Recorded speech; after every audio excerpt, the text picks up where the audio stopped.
Israel lives! Israel lives!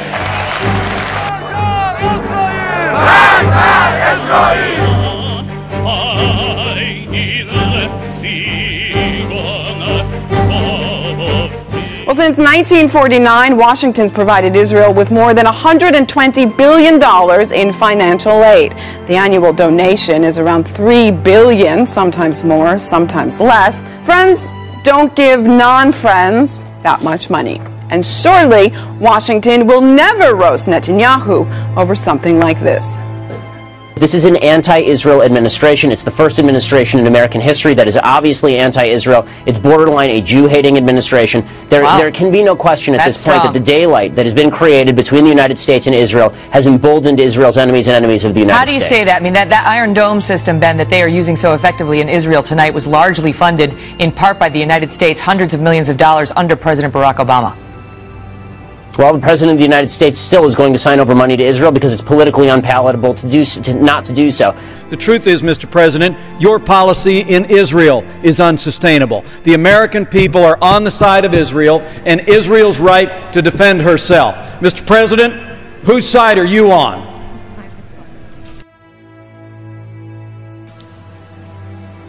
Your father was right. We are all Jews. Jeffrey Leeds and former Secretary of State Colin Powell, in which he acknowledges that Israel has, quote, he says, 200 nuclear weapons. And the Nuclear Non-Proliferation Treaty has not been signed by Israel. Under U.S. law, the United States should cut off support to Israel because it's a nuclear power that has not signed the Nuclear Non-Proliferation Treaty, according to Colin Powell, correct? Shouldn't you ask Colin Powell that?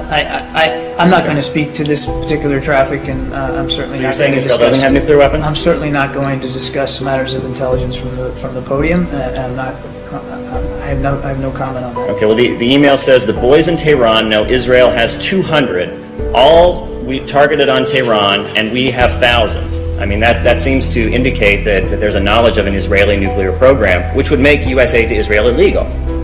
I think I've answered your question. Okay, well, let me ask, is that, do I have the correct understanding of U.S. law that we're not allowed to support a nuclear power that has not signed the Nuclear Non-Proliferation Treaty? Look, we obviously support the Nuclear Non-Proliferation Treaty. I'm not a legal expert on all the tenets of it, and I'm certainly not going to speak about the details that you've revealed here in this email traffic. That would be inappropriate for me to discuss one way or the other. I'm not going to do it. There are sanctions imposed on North Korea in response to their nuclear proliferation. There were sanctions put on Iran in response to allegations of nuclear proliferation. And now we have this email from Colin Powell saying that Israel has 200 nuclear weapons. Why is Israel not facing any consequence for this? That's a very colorful way of getting back to the same question you just asked me. But I'm going to refer you back to the transcript when you see it this afternoon to what I said before to your question. Saeed? Those who wear the BDS label should be treated exactly as we treat any anti-Semite or bigot. They should be exposed and condemned. The boycotters should be boycotted.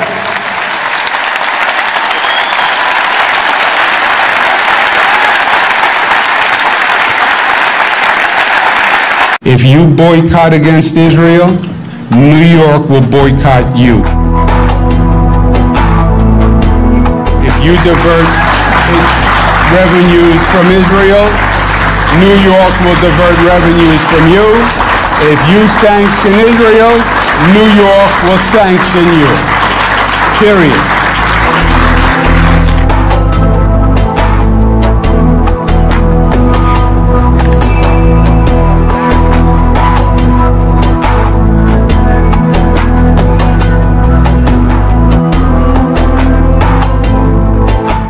Frankly disappointed, and these remarks sound like the conspiratorial, anti-Semitic remarks of people that we have heard from over the years. And what you said was, quote, talking about Israel and quote, Jewish people. They're controlling much of our foreign policy. They're influencing much of our domestic policy. What do you mean by that? Because that sounds to me like a bizarre conspiracy theory. Why would you say something like that when it's just, first of all, patently untrue? Number one, I served in Congress for 17 years. I've seen members question bills and votes on how does Israel feel about this. I must have heard that every time there was a significant vote. But Israel, through its lobby, has manifested so much power over the United States Congress that we're embroiled in wars that I don't believe we should be. Our kids are coming back in body bags. And in the long run, this Israeli lobby is going to hurt Israel. So as soon as you mention Israel, someone claims you're an anti-Semite. The truth of the matter is, I'm pro-American, Sean. And I don't know, I don't like, hear me. Hear me. I don't like what's happening in America today. All right, that's fair. Our kids are coming back in body bags. Wait a minute, but you're saying we're bankrupt, completely broke. But you're suggesting here that we're fighting wars on behalf of Israel. But you just mentioned the 9/11 attacks. I think a lot of that has been influenced by Israel. Hear me now, Congressman. But our policies in the Mideast have been so one-sided and subjective. Without objectivity, we've created so many enemies, the only way they can strike back is we've imported the terrorists from those actions. Wait a minute. So if you question it, you're saying you're an anti-Semite. That's not what you did. That's not what you said. You said they're controlling our foreign policy, they're controlling our domestic policy. Yes, and I believe they are. Hear me now. I believe they control the Senate and the House Foreign Affairs Committee. That's insane. And they're controlling our foreign policy. Mike Harris, is Israel and the United States united, or is Israel serving the long-term interests of the United States in the region? Well, let me correct the previous guest, Mr. Millett. That is, there is no peace in Gaza. This has been an unmitigated war of genocide against innocent men, women, and children in Gaza, and it's time that the world recognize it for what it is. And if slaughter is the price, you want to call that stability, then you are truly misguided. As far as the U.S. and Israel being united, the divide between the U.S. and Israel grows every single day, and it's predicated on Israel's bad behavior toward the Palestinians and towards its other neighbors. Israel is not a good global citizen, and it never has been, it never will be. In our country here, they practice sedition, and they practice espionage against the U.S. on a daily basis. And they're just not good global citizens. They don't get along with anybody. In the past, Israel directly caused the murder and torture of hundreds of our intelligence agents in Eastern Europe. Some spout that Israel's our only friend in the Middle East. A friend doesn't make terrorist attacks against you, doesn't kill your brave young men, doesn't spy on you and betray you. With a friend like that, you don't need any enemies, and the only reason we have enemies in the Middle East at all is because of support for the terrorist state of Israel, which has brutalized the Palestinians and other peoples in the Middle East for over half of a century. It is not in the American interest to support these Jewish terrorists, a small part of the population of the Middle East, and make enemies of nations with the energy resources so vital to America. But I believe that Israel has a powerful stranglehold on the American government. They control both members of the House and the Senate. They have us involved in wars of which we have little or no interest. Our children are coming back in body bags. Our nation is bankrupt over these wars. And if you open your mouth, you get targeted. And if they don't beat you at the poll, they'll put you in prison. Explain. I remember what the Israeli Prime Minister said. He said, "We're all Israelis now." I agree that terrorism is a problem. And I know who the terrorists are. Dick Cheney told us to expect war for the next generation and drew up a list of 60 target countries. General Wesley Clark informed us of Pentagon plans to go to war against 7 countries in 5 years: Iraq, Sudan, Somalia, Libya, Syria, Lebanon, and Iran. Syria is in process, and only Lebanon and Iran are left standing. But I'm sure their turn will come soon too. General Wesley Clark called it a policy coup. He said that there had been a policy coup inside the United States. Not even 1 month ago, the former #2 at the State Department, Lawrence Wilkerson, Colin Powell's right-hand man, said that what has happened in the U.S. is worse than a coup. The U.S. media would have you believe that the U.S. is divided. Non-white versus white, Christian versus Muslim.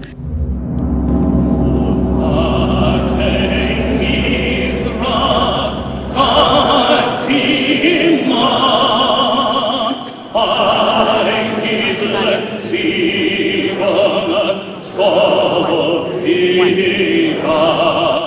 Europeans killed 6 million Jews out of 12 million. But today the Jews rule this world by proxy.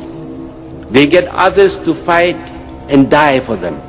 They invented socialism, communism, human rights and democracy so that persecuting them would appear to be wrong, so they may enjoy equal rights with others. With these, they have now gained control of the most powerful countries, and they, this tiny community, have become a world power.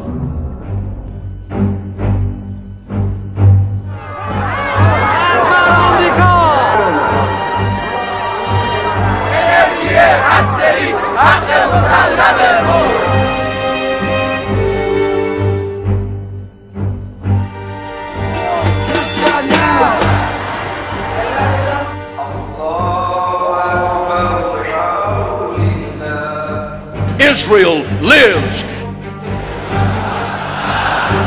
Israel lives!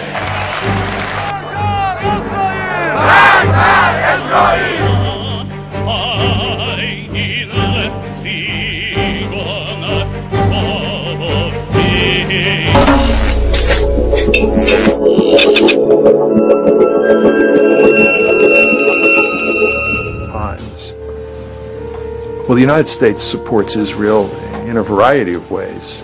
We give them all sorts of military and economic support, roughly $3 billion a year. Israel, despite the fact it is a relatively rich country, receives more foreign aid than any other country in the world. We veto resolutions in the United Nations all the time that are critical of Israel. Ceux qui sont contre, 14 voix pour, une voix contre.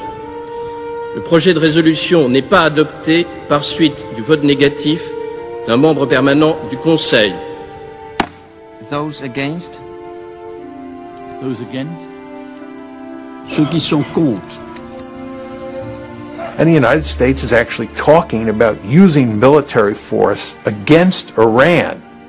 Now the question is, why is the United States so deeply concerned about Iran acquiring nuclear weapons? The reason it is that big a deal at this point in time is because of pressure from the lobby.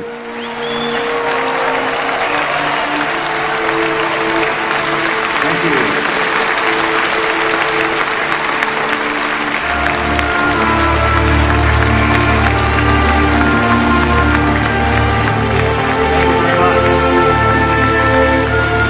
Are not in the American national interest. Troops out now! Stop the war! Troops out now! Stop the war! Troops out now! Message on to them. A free, prosperous, and secure Israel is in this nation's national interests.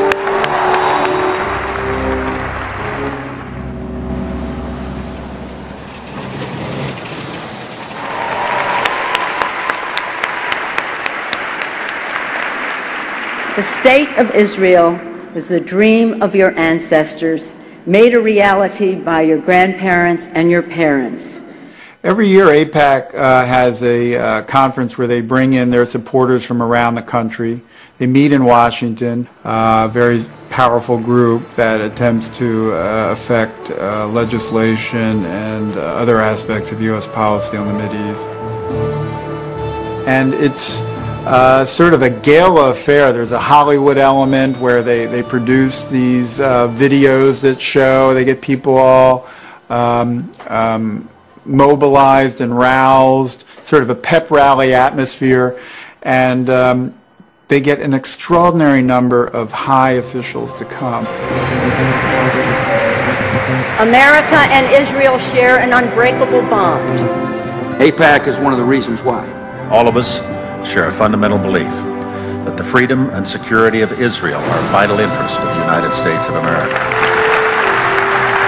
We need you now more than ever.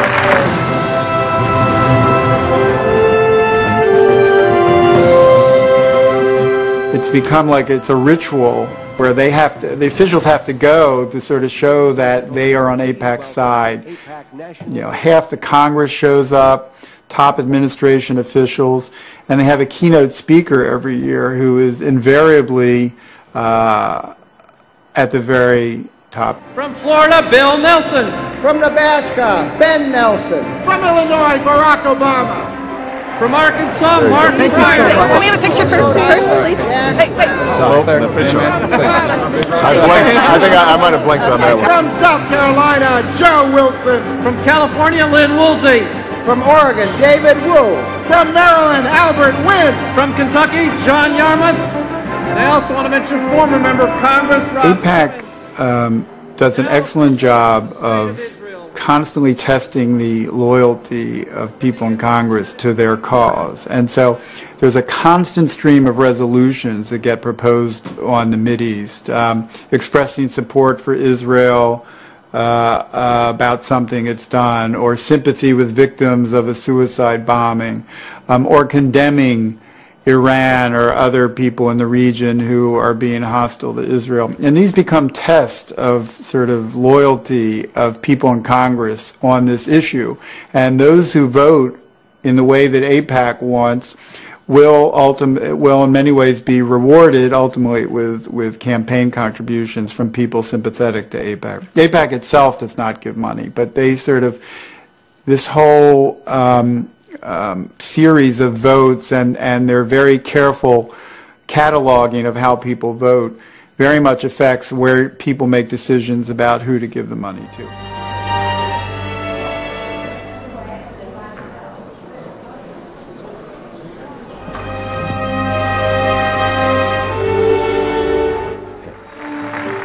America and Israel have a special friendship. You have devoted yourselves to strengthening the bonds between the United States and Israel. The United States will stand with Israel now and forever.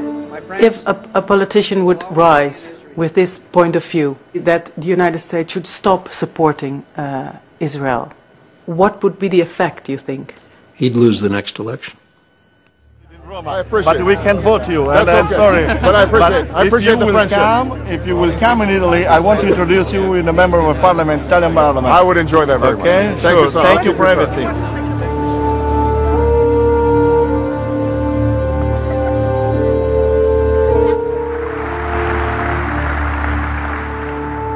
Friends owe it to friends to be as candid as possible. So let me say that a precipitous American withdrawal from Iraq would be a disaster for the United States and the entire Middle East.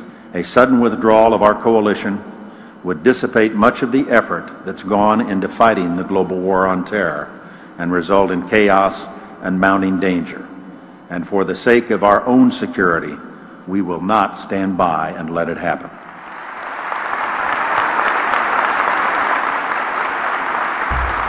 I would argue that had you not had all of these neoconservatives prominently placed inside the Bush administration, that Colin Powell would have never ended up giving that disgraceful presentation in early February 2003 that played such a critical role in turning American public opinion.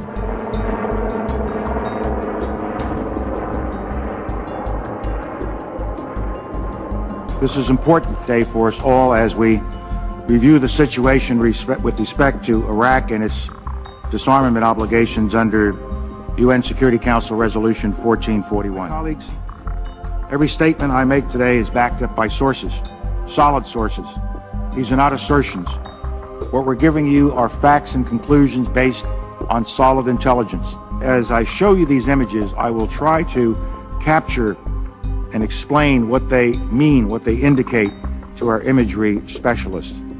Let's look at one. The four that are in red squares represent active chemical munitions bunkers. I wouldn't go to war based on that. That's what I told myself. I would not go to war based on that. Most of it could be interpreted different from the way we were presenting it. As these drawings, based on their descriptions, show, we know what the fermenters look like. We know what the tanks, pumps, compressors, and other parts look like. And we know a great deal about the platforms on which they are mounted. Colin Powell, who had poll ratings roughly equivalent with Mother Teresa, had made the presentation, and the American people believed Colin Powell. If Colin Powell said it was so, then it was so. That made me feel even worse. So yes, I have trouble sometimes sleeping at night thinking about my participation in it. 1995, the quantities were vast.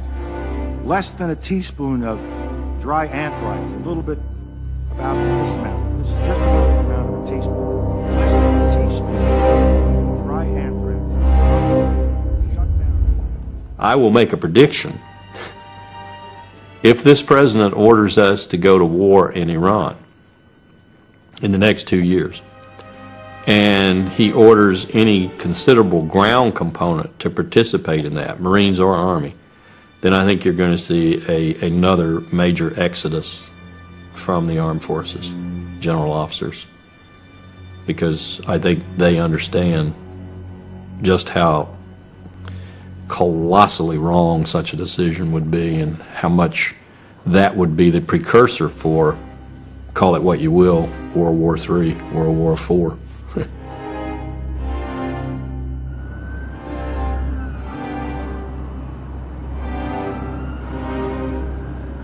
Remember the Roman Empire. For a long, long time, the state of Judea behaved in ways which annoyed the Romans but didn't do them any harm. At the point at which they were becoming a nuisance, the Romans turned against them, destroyed their temple, wiped them out, and told them, an empire has bigger concerns than you. This is what Israel faces in the next 25 years.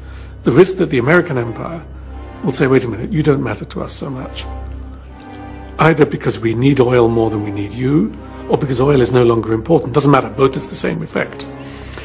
You are more trouble than you are worth, and the issue of the Holocaust and anti-Semitism is declining with the demographic move to the next generation. This is a catastrophe for Israel, because Israel has no other friends in the world.